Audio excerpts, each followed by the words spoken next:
Bonjour à tous, camarades et citoyens, camarades et citoyennes. Faudra qu'il y ait un truc qu'on m'explique. Hein. Je vois pas mal de gauchistes un peu à côté de la plaque qui sont pro-Union européenne. Ouais. Vous avez entendu des... Je dis des gauchistes parce que je peux pas les considérer comme de gauche, en tout cas d'une gauche sérieuse, qui sont pour cette chose qu'on appelle l'Union européenne. Voir une gauche européiste, c'est en soi, pour moi, un non-sens. Sérieusement, j'ai envie de dire à ces europhiles une chose. En quoi l'européisme peut être une valeur de gauche? D'abord, l'européisme, c'est un truc qui est valorisé par les chrétiens conservateurs, qui voient une église chrétienne réunifiée dans l'Europe. Il y a une symbolique profondément religieuse dans l'européisme, en termes de valeur. Hein, parce que c'est une région du monde où le christianisme est particulièrement implanté. Ensuite, s'y succède une vision raciale, une vision fasciste raciale. Puisque, comme vous voyez, bon, c'est les Européens, disons, ils ont plutôt ma couleur de peau en fait. Voilà. Donc voilà, ils sont plutôt blancs, pour dire le mot clairement. Donc à la base, cette Union européenne, elle a une connotation raciste. Qui est-ce qui voulait créer une grande union, une grande Europe? Qu'est-ce qui voulait unir l'Europe? Qu'est-ce qui voulait unir l'Europe? Les fascistes. Ils voulaient créer un empire européen. Que ce soit Hitler, Mussolini et certains fascistes à la fin de la guerre, comme Mosley, et qui parlaient de troisième voie entre l'URSS et les États-Unis.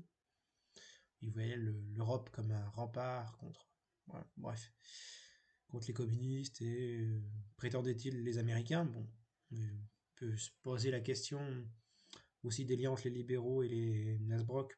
Et c'est là où vient le troisième point.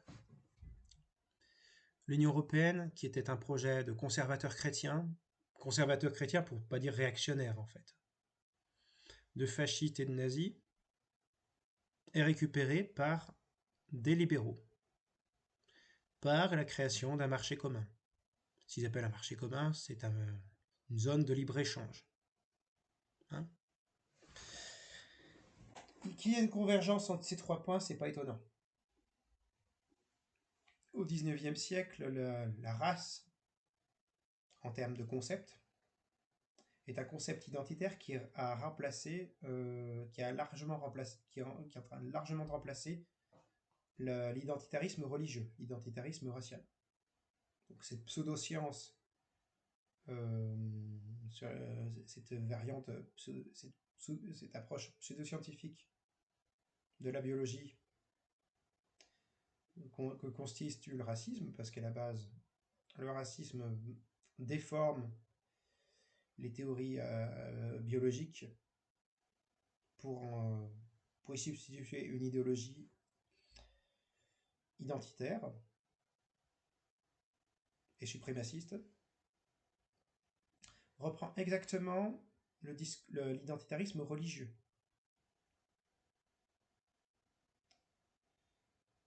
Seulement, il y a aussi un autre point à voir, c'est que les idéologies racistes de type fasciste ont des points communs flagrants avec le libéralisme.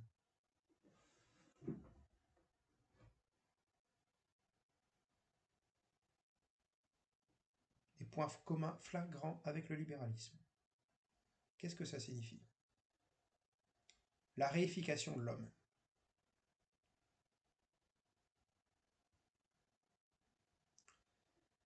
Le retour à l'identitaire pour diviser les classes, pour diviser les classes exploitées.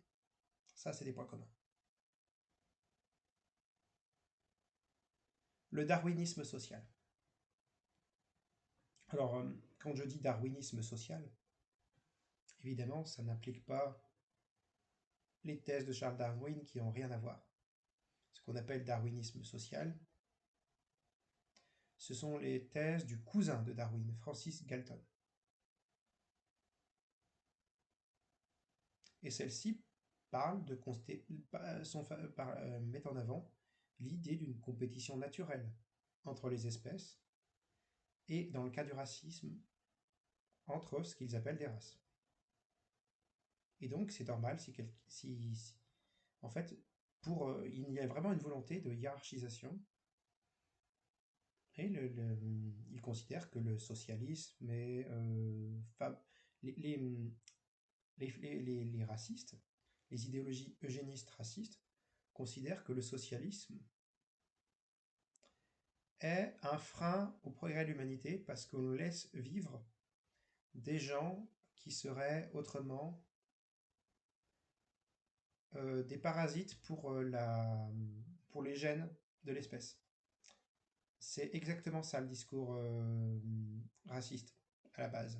Le discours eugéniste raciste considère qu'il y a une nécessaire compétition non seulement entre les races, mais en général dans l'humanité, en fait. Et typiquement, c'est un discours capitaliste, le discours raciste. C'est un discours capitaliste considérant qu'il y a les faibles et les forts, et que les faibles doivent crever, les forts survivre pour le progrès de l'humanité. C'est cette logique-là qu'appliquent les libéraux. Les libéraux appliquent la même logique que les fascistes, racistes, nazis. C'est exactement la même logique de réification de l'homme, de mépris du plus faible,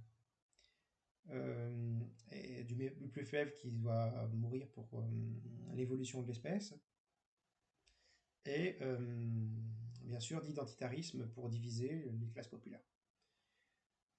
Je ne sais pas si vous savez, mais en fait les discours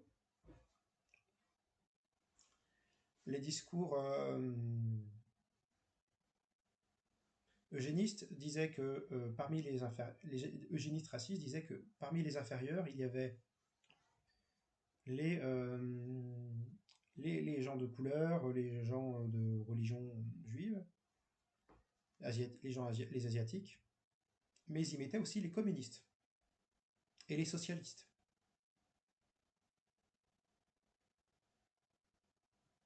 C'est encore, là, une fois, cette optique de darwinisme social. Et il y avait tout le discours anti-asiatique. Et ce que je vois dans le discours anti-asiatique,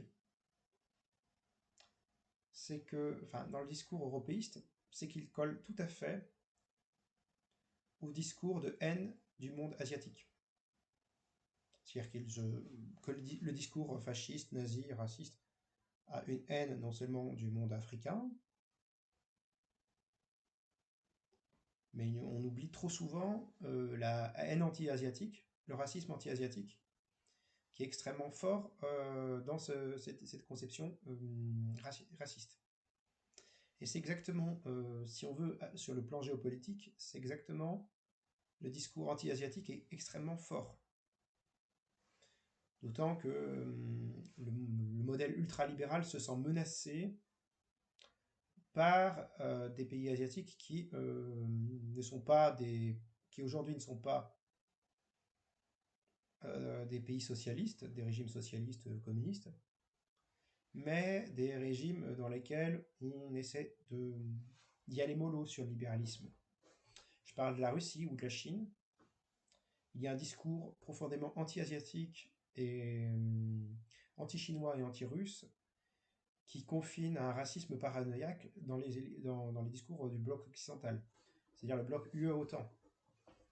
Il est certes lié à cette haine raciste primaire, mais aussi aux intérêts stratégiques des libéraux. Souvent, on peut penser, quand on pense au discours d'un raciste, d'un fasciste, d'un nazi, que c'est un pur discours irrationnel. C'est en partie vrai, en partie faux, parce que ces discours irrationnels servent en fait des intérêts. en l'occurrence les intérêts de la bourgeoisie. Ils sont liés à un contexte politique, économique, et servent de justification à une politique. Les discours anti-chinois et anti-russes de nos chers européistes, ils servent le discours néolibéral. Ils servent ce discours-là. Le néolibéralisme a, par certains aspects, toutes les caractéristiques du fascisme et du conservatisme, quand bien même il se proclamerait progressiste sur des questions de société. Parce que c'est pas là la question. Et c'est progressiste sur les questions de société, c'est des foutaises. C'est une vision viciée du progressisme, une vision basée sur les identités, transformée en panneaux publicitaires. Et donc l'Europe, en tout cas l'européisme, est porteur, en fait, en tant qu'idéologie, cette idéologie européiste, que je pourrais aussi appeler occidentaliste, ou euro-atlantiste, parce qu'elle implique aussi la domination de l'impérialisme américain, a un certain nombre de relents qui ne sont pas seulement des relents du bleu libéral, mais aussi quelques relents du brun fasciste. Et en ça, on doit combattre, quand on est réellement de gauche, tout ce qui s'apparente de près ou de loin à un discours pro-européen, un discours europhile. Parce que le lore historique de l'Europe est en soi extrêmement droitier. Quand je dis extrêmement droitier, je dis que l'européisme est clairement une idéologie d'extrême droite. L'europhilie est d'extrême droite. Toute personne à gauche qui sera un europhile est en soi doit être traité comme un crypto-fasciste. La gauche europhile est de droite. Mettez-vous ça dans le crâne. Compte tenu de ce qu'est l'Union européenne, vous ne pouvez pas accepter au sein de la gauche des europhiles. Ce n'est pas possible. Ces gens-là sont des fascistes. C'est clair? Des capitalistes, des libéraux et des conservateurs. Quand bien même ils se proclameraient aussi progressistes qu'ils le souhaitent. Et quand je dis conservateur, je ne dis pas conservateur pour nos europhiles. Je dis clairement des réactionnaires. L'Europe est réactionnaire. D'ailleurs, si vous êtes européiste, que vous dites pro-LGBT à fond, mais que vous voulez vous aligner sur l'Europe, allez voir ce qui se passe en Pologne au sujet des questions LGBT et féministes. Si vous êtes féministe et pro-LGBT à fond, tout en étant européiste, allez voir ce qui se passe en Pologne sur ces questions-là. Et vous n'allez pas être déçus de cette Pologne catholique. Quand je dis catholique, je ne dis pas Pologne où il y a beaucoup de catholiques. Je dis une Pologne où le catholicisme est extrêmement prégnant dans les mentalités, qui n'ont jamais été très progressistes sur la question, et où, en termes de force politique et en termes de régime politique, eh bien, ce n'est pas très gauchiste, en fait. C'est pas très gaucho, plutôt. Quand bien même, si on veut, le gauchisme n'est pas tellement de gauche, ce qu'on appelle le gauchisme, étant plutôt dans une vision léniniste clouscardienne, je ne peux pas considérer le gauchisme comme étant ma gauche, à bon entendeur. Donc, soyons de gauche, soyons anti-européens. L'Union européenne est une abjection, une dégueulasserie totale. L'Union européenne est réactionnaire, fasciste et libérale, à la fois. Vous devez faire l'histoire de ce qu'est l'Union européenne, plutôt de se faire l'histoire de ce qu'est l'européisme. Faites l'histoire de l'européisme. Faites l'histoire de l'européisme. Allez voir ce que c'est historiquement. Allez voir ce que ça a été comme abjection. Et voilà.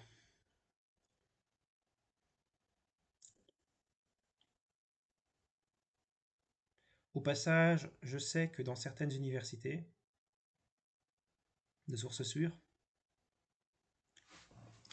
Il y a des chaires qui sont spécialisées pour faire la propagande de l'Union européenne, puisqu'elles sont financées par celle-ci.